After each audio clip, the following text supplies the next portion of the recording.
সবাইকে নমস্কার জানিয়ে শুরু করলাম চতুর্থ পর্ব। এতগুলো পর্ব হওয়ার কারণ আমরা পুরো 22 কিলোমিটার হেঁটে গিয়েছিলাম।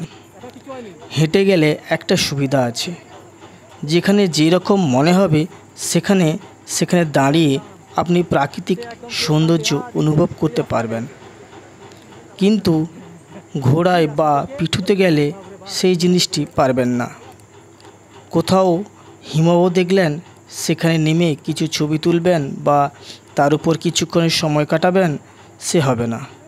তাই আমার মনে হয় সবথেকে হেঁটে গেলেই ভালো, কারণ এতে প্রাকৃতিক সৌন্দর্যকে অনুভব করা যায় কাছ থেকে। প্রকৃতি এতই পরিবর্তনশীল যে আপনার হাঁটার কষ্টই মনে হবে না। আমরা মন্দাকিনী নদী পেরিয়ে প্রথম হিমবাহ পেরিয়ে চলতে থাকলাম কেদারনাথের উদ্দেশ্যে। হাঁটতে হাঁটতে আমার আরেকটি কথা মনে হলো, ঘোড়ার পথ ও হাঁটা পথ যদি আলাদা হতো তাহলে হাঁটতে আরও সুবিধা হতো। এত ঘোড়াকে সাইড দিয়ে এগিয়ে যাওয়া খুবই কষ্টকর। তো আমরা ঘোড়াকে সাইড দিয়ে পরপর এগিয়ে চললাম কেদারনাথের দিকে।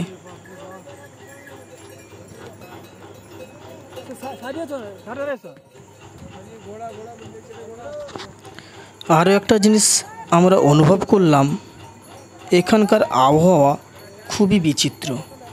চারিদিকে এত বরফ জমে আছে, অথচ যখন বেলা বাড়ল, রোদের তাপ বাড়ল, তখন প্রচণ্ড গরম অনুভব করলাম। আবার মেঘ আসার সঙ্গে সঙ্গে ঠান্ডা অনুভব করলাম।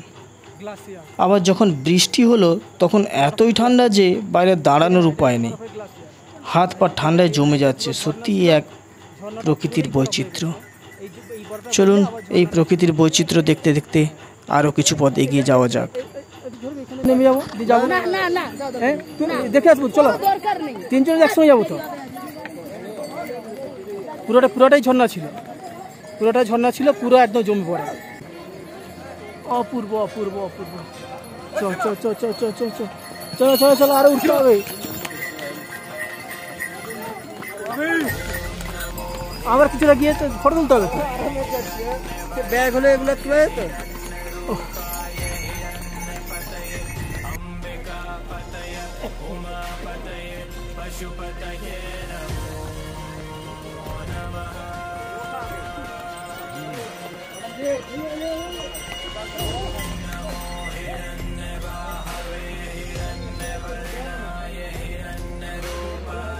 আল্লাহ পাতা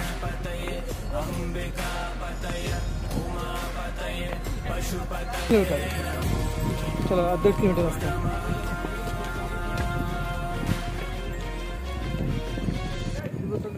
চলো চলো, আবার বুড়া পৌঁছে যাবে। চল চল চল, স্লিপটা চল। বরফ আর বরফ, শুধু বরফ, অথচ গরম, প্রচুর গরম। বরফ তো বরফ, চারধারে শুধু বরফ আর বরফ।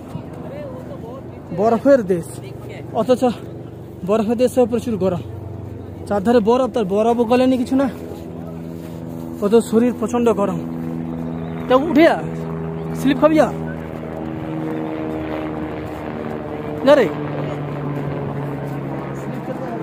না রে, খা না, যা যা যা।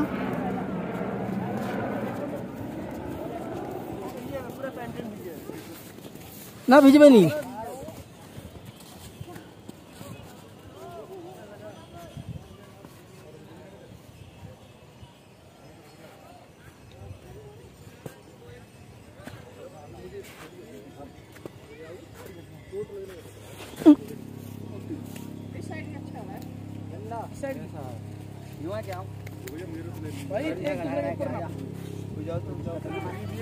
एक दूसरे ऊपर आ जाओ, डंडा गड़ा के चलो, आगे की तरफ ऐसे करके डंडा चलो।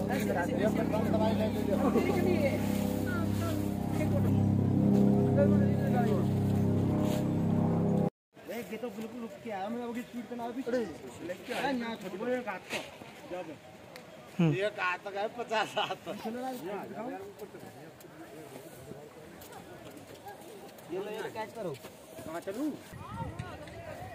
এইটা কি দেখাচ্ছিল ইউটিউবে? হ্যাঁ, এইটাকে গ্লাস ঘর না কি বলছিলি?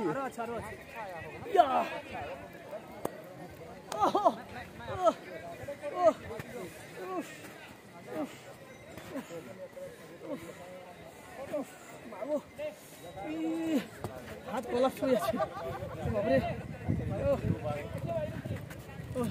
গ্লাসের উপরে আছি, একদম বরফের উপরে। আর বাকি আর 4 কিলোমিটার পর পৌঁছে যাবো কেদারনাথে।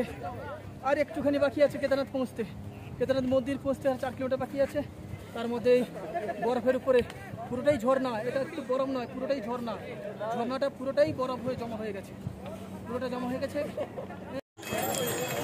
কেদারনাথ যেতে যখন 4 কিলোমিটার বাকি, তখন বাজে 3টে। সেই সময় প্রচুর বৃষ্টি হতে থাকে। তাই আমরা একটা দোকানে আশ্রয় নিয়েছিলাম এবং সেখান থেকে একটি ঘটনা উপলব্ধি করতে থাকি। হঠাৎ দেখি একটি ঘোড়া দাঁড়াতে দাঁড়াতে উল্টে পড়ল। তার মালিক অনেক চেষ্টার পর ঘোড়াটিকে উঠাতে পারল না। তখন এতই ঠান্ডা যে হাত পা কাঁপতে থাকে, এগোতে আর পারলাম না। সেইখানেই একটা টেন্ট নিয়ে থেকে গেলাম। টেন্ট নিল 400 টাকা। এতটাই পরিশ্রম হয়েছিল যে আর রাতে খাওয়া দাওয়া না করে শুয়ে পড়লাম। যখন ঘুম ভাঙলো তখন সকাল। যাই হোক, আমরা এখন কাঁপতে কাঁপতে লেপের মধ্যে ঢুকেছি। -1 ডিগ্রি সেন্টিগ্রেড গরম পেতে পেতে পেতে পেতে এমন বৃষ্টি শুরু হলো যে -1 ডিগ্রি সেন্টিগ্রেড। আরও কেদারনাথকে প্রায় 4 কিলোমিটার বাকি থেকে গেল। শেষ পর্যন্ত আর পৌঁছতে পারলাম না। হ্যাঁ, কাঁপতে কাঁপতে আমরা পৌঁছে গেছি টেন্টের মধ্যে। টেন্ট পেয়ে গেছি একটা, 1 রাত 500 টাকা। হ্যাঁ, সঙ্গে 100 টাকায় খাওয়ার ফ্রি, অপুরন্ত ভরপেট, একটা তরকারি ভাত, এর বেশি কিছু নয়। যাই হোক, পৌঁছে গেছি। যে যার লেপের মধ্যে শুয়ে পড়েছে। হ্যাঁ, এখানে মাসি শুয়ে পড়েছে। এখানে আমাদের টিম ম্যানেজমেন্টের দায়িত্বে যিনি আছে তিনিও শুয়ে পড়েছেন, আর আমিও শুয়ে পড়বো। হ্যাঁ, এই হচ্ছে টেন্ট। আর টেন্টের বাইরে এই যে চলছে এখনো নামার কাজ চলছে।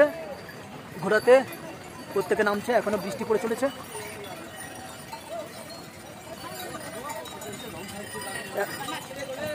এখনো পর্যন্ত সবাই নেমে যাচ্ছে, প্রত্যেকে টেন্টের মধ্যে নেমে চলেছে। এখনো বৃষ্টি পড়ছে, মেঘলা ওয়েদার। আরও 4 কিলোমিটার বাকি রয়েছে। 4 কিলোমিটার পরে আমরা পৌঁছবো।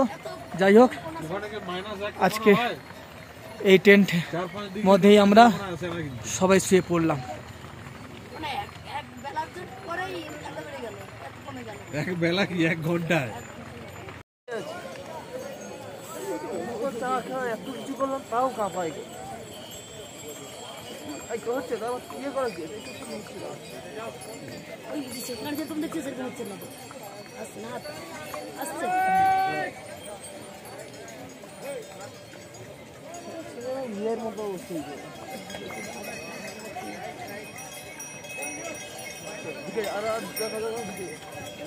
এটা বন্ধ কর, এটা বন্ধ কর, এটা বন্ধ কর। না, এটা করেছি, এটাই ভিডিও বন্ধ করে দেয়, বন্ধ হয়ে যায়।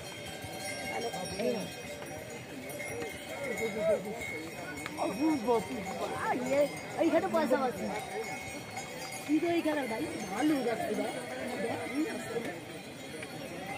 এই জিনিস দেখা যাবে না।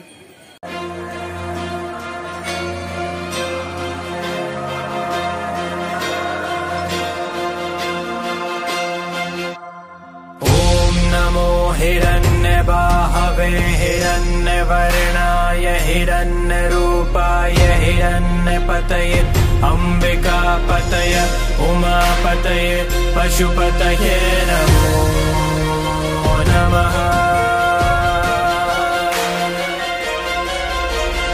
ॐ नमो हिरण्यबाहवे हिरण्यवर्णाय हिरण्यरूपाय हिरण्यपतये अम्बिकापतये उमापतये पशुपतये।